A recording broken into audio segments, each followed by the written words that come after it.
രാവിലെ തന്നെ ടാങ്കർ വെള്ളമൊക്കെ എത്തിയിട്ടുണ്ട്. ഇന്നിപ്പോ ഏതായാലും ഉള്ളി വാട്ടുന്ന ദിവസമാണ്. കൂട്ടുകാരെ ശ്രദ്ധിക്കൂ. കൂട്ടുകാരൊക്കെ കത്തിയൊക്കെ നല്ല മുറിച്ച് വെട്ടി ഉള്ളി വെട്ടി സെറ്റാക്കാനുള്ള പരിപാടിയാണ്. അതിനിടയ്ക്ക് ഐസൊക്കെ വന്നിട്ടുണ്ട്. ഭക്ഷണം കഴിച്ചതിന് ശേഷം ഏതായാലും പെപ്സി തല്ലാജൊക്കെ കാലിയായിട്ടുണ്ട്. അപ്പൊ അതൊക്കെ നിറച്ച് വെക്കലാണ് പരിപാടി.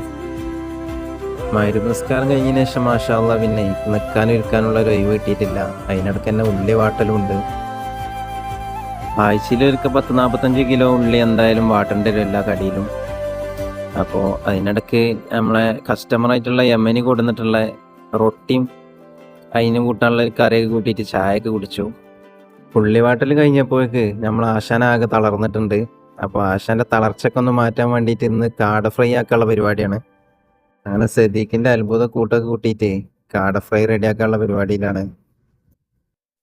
രാത്രി പിന്നെ നല്ല കാട ഫ്രൈയും ഉച്ചയ്ക്ക് ബാക്കിയുള്ള കുറച്ച് സാമ്പാറുണ്ടായിരുന്നു, അതും കൂട്ടി ഭക്ഷണം കഴിച്ചപ്പോൾ എല്ലാവരും ഒന്ന് ഉഷാറായിട്ടുണ്ട്.